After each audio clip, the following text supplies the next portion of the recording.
do t'i thoja, kjo nuk është për ju sot. Juve nuk mund t'jeni këtu, sepse këtu rrezikoni.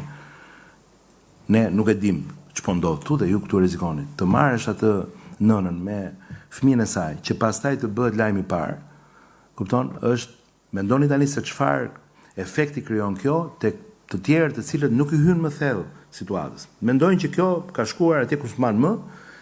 Kjo situata, këtu po merren edhe njerëz cilët janë me aftësi të kufizuar edhe po rrezikohen në një protestë popullore dhe ndërkohë këtu kemi të bëjmë me 25 veta, 30 veta, 40 veta, ja bëj 100 veta. Dhe këta duhet të kenë koshiencën, duhet të kenë ndërgjegjen që ta kuptojnë që kjo nuk është Shqipëria atyre viteve kur vërviteshin plumbat mbi rrethimet e institucioneve drejt në lartësi trupi drejt njerëzve. Dhe kjo nuk ka pse të ndodh, sepse dëmi që po i bëjmë atyre zonave aty afër njerëzve, praktikisht rreziku që mund i kanosim atyre, që zona që duhet ishte baçja e turizmit në kryeqytet, që është pjesa e pedonales, që është pjesa e tregut të Kalas, që është pjesa e Toptanësve, që është pjesa e qendrës Toptani, ndër tjera, dhe ajo një qendër tregtare që aty ngaz vinë që të frekuentojnë. Në vend që të ishim baçja e turizmit qershor, ne atje duhet jemi që të ruhen njerëzit kur kalojnë, sepse se s'din si të kalojnë për shkuar në shtëpitë e tyre, të mbyllen lokalet, sepse natyrisht do mbrohet institucioni i parlamentit dhe nuk mbrohet Blendi, nuk mbrohet filani e Fisteku. Mbrohet imazhi i shtetit, mbrohet prestigji i shtetit dhe ata që e dinë që kjo do vi si pasojë, duhet mendohen. A ja vlen që ta çojmë këtë histori deri në këtë pikë sa të nxjerrim jashtë loje zonën tregtare numër 1, zonën tregtare turistike numër 1 të kryeqytetit? A mund bëhet kjo në qershor? A mund të vazhdojë kjo punë deri në këtë situatë sa të përdoset prestigji i institucionit më të rëndësishëm të vendit? Ku ç'tu them se nuk dua të bëj politikë me ju, sot se jam këtu si ministër për sektorët që drejtoj, po që nuk dua të bëj politikë partijake, po unë i kam një pjesë tyre kolegë në parlament paradite dhe mbas dite janë në ato rrugë për të dopuar atë pjesë të protestës, aty ishin të gjithë, një pjesë të tyre ishin brigadat e kuqe të Arlindit.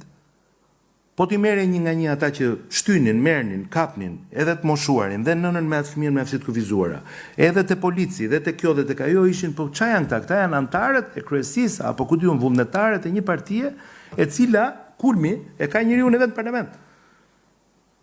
Përfaqësuesi i tyre është parlament. Para dite jemi në parlament, mbas dite jemi duke i vënë zjarrin parlamentit. Po pse duhet ta konceptojmë kështu në përplasjen politike në këtë vend? Kemi protestë qytetare. A nuk është e vërtetë që protesta është e Arlindit dhe Adriatikut dhe e Agronit? Okej, është qytetare. A mundet ju të jeni në parlament se jeni grup parlamentar apo jeni parlamentar në parlament apo jeni përfaqësues të tyre në parlament dhe të respektoni institucionin e parlamentit jo për ne që jemi aty, por për institucionin e parlamentit, sepse nuk bëhet shaka me institucionet e një vendi në nivel edhe ndërkombëtar dhe të imazhit të rajonit. Në një vend si Joni, në pozicionin strategjik që ne kemi në rajon, me Kosovën që është 2 vjet e ca pa qeveri, me Maqedoninë që ka vështirësitë e veta, me ndjeshmëritë e fqinjit verior të Kosovës që nuk gjen qetësi, me këtë situatë që ne kemi kur jemi kaq në prag të Bashkimit Evropian, kur Malizi dhe ne dhe Greqia më poshtë dhe Kroacia më lart mbyllin përfundimisht Adriatikun dhe e bëjnë blu me yje të verdha, dhe ne tani duhet ta çojmë këtë gjë deri në nivelin që ne të rrezikojmë edhe interesat tona strategjike kombëtare. Po pse do ta bëjmë këtë gjë? Ne jemi në protestë, i ke thënë gjërat e tua në protestë, listo ato që do, vër kushtin përfundimtar që në rast se nuk zgjidhet 1, 2, 3, 4, 5, atëherë unë kërkoj drejtën tënde. Se ky është një absurd i jashtëzakonshëm. Neve nuk dimë edhe si të përgjigjemi, se është edhe nuk duam, na vjen keq edhe si më thon, ta zhvlerësojmë protestën në këtë sens. Nuk bëhet protestë duke thënë jep dorëheqjen ti, po ndërkohë më shfuqizo ligjin 1, më shfuqizo ligjin 2, më shfuqizo ligjin 3 dhe më shfuqizo ligjin 4. Kush do të shfuqizojë ligjin 1, 2, 3 dhe 4? Nëse do japë dorëheqjen kandidati i majorancës për kryeministër i votuar në vitin 2025 nga 856.000 qytetarë. Kush do ja bëj që do rregulloj këto ligjet më poshtë? Kërkohen kërkesat dhe vihet kërkesa ultimative në fund. Në rast se unë nuk kam hapësirën, mundësinë të sqarohem, të kuptoj dhe të di si shkohet te këto kërkesa dhe ti më pengon, unë dua dorëheqjen tënde. Apo të dikujt, apo të një institucioni, apo të një tjetri. Çfarë është kjo protestë që vjen kështu? Dhe pastaj hajde kur na bie ritmi, kapi nëpër lokale, çoj ata janë lokale. Na bie ritmi shantazho dhe saboto dhe lufto si Don Quixote me Kanye West. Na bie ritmi lufto me ku diun me gur dhe me sendet forta që të bëjmë që këtu përplasja ka shkuar nivele që duhet, sepse duhet ta mbajmë gjallë të gjën. Dhe pastaj vinë brigadistët e kuq të Arlindit edhe bëjmë çfarë? Po çfarë do të bëjmë ne? Çfarë me marksizëm, leninizëm do ta drejtojmë këtë vend ne drejt një aspirate që ne na ka besuar sovrani, po nëse këta nuk e kuptojnë që ne na ka besuar sovrani, për atë aspiratë që ne jemi atje, e kupton me gjithë defektet dhe gabimet tona, ata që na kanë besuar kanë zgjedhur ne si garantët e tyre deri në hapjen e radhës. Dhe na kanë falur për ato defekte dhe gjëra që kanë, na kanë dhënë votën. Për defektet të tjera rrugës, ne mbajmë përgjegjësi, shkojmë në zgjedhjet e radhës dhe mbajmë përgjegjësi, mbajmë kosto. Dhe këto kosto dalin dhe peshohen dhe maten në sentimentin e radhës, në sondazhe apo në zgjedhjet e radhës. Dhe ne shkojmë në zgjedhjet e radhës dhe atje këta faktor mund të forcojnë rolin e tyre, ndikimin e tyre, mund të përmirësojnë spektrin politik aktual ose mund të jenë pjesë e re e spektrit politik shqiptar. Ç'të bëjmë ne që një pjesë e mirë e madhe e tyre, dërmuese e tyre nuk ka votuar ndonjëherë. Një pjesë janë nën mosh, një pjesë janë që nuk kanë dashur të votojnë asnjëherë, dhe një pjesë janë që nuk besojnë se me votë zgjidhet ky muhabet. Tani si t'ia bëjmë ne kësaj pjese? Ku ishin këta në vitin 2025?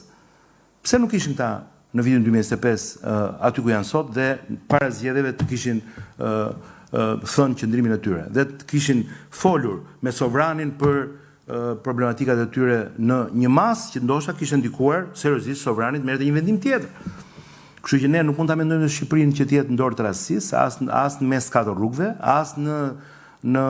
as pre e ku diun e po të them është qesharake, janë 20-30 çupa e çuna që un po i them kështu në mënyrën më dashamirëse, e kupton, dhe pastaj mbrapa janë ata nxitësit të atyre podcasteve, të atyre gjërave që ju i keni dëgjuar vetë dhe ju i dini vetë kush janë. Kanë qenë aty, ai që thot Bjeri është një person i cili del në podcast online dhe thot do ta marrin zvar kryeministrin këtu, do ta heqin këtu, do ta vrasin në datë 28, po se vran datë 28 do e vrasin datë 2 korrik. Po do e marrin zvar këtu e do e bëjnë atje. Ky është aty.